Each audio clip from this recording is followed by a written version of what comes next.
Good morning, friends. I'm excited to be speaking to you today from beautiful Bodø, Norway. I will be serving as guest concertmaster of the Arctic Philharmonic here in Bodø at the beautiful Stormen Concert House, and also in Tromsø for the next 2 weeks. One of the pieces on our program together will be Tchaikovsky's Fifth Symphony. Friends, this got me thinking so much about the connections between ballet, Tchaikovsky's Violin Concerto, his symphonies, and many, many more pieces. When you think of the plie or the arabesque, what you're watching is a suspension of time, a grounding and a release. How can we incorporate this into our violin playing? The plie is the foundation of almost every dance movement. Think about the beginning, the very first page of Tchaikovsky's Violin Concerto.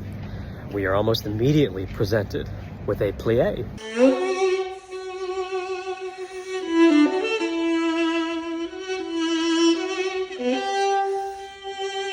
Friends, I think it is so important to remember that good rhythm is not static. Rhythm has a gymnastic quality. It has not just a push and pull, but a grounding and a jump.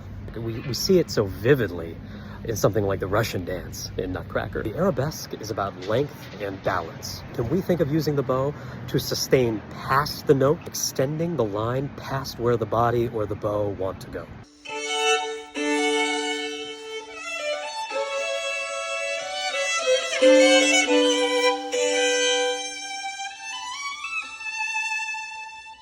I think it's also important to remember that ballet arms never move abruptly, always smoothly with elegance. Here we could think of using the bow with graceful arcs, frog to tip, an underrated amount of bow use. It used to be very common going from frog to tip, perhaps less so now, but still incredibly important.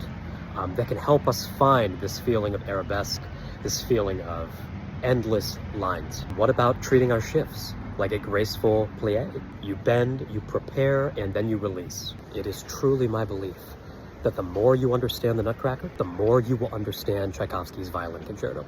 Friends, I better run. It is about to rain. The weather here has a soul. I wonder what that can tell us about music. What should I cover next?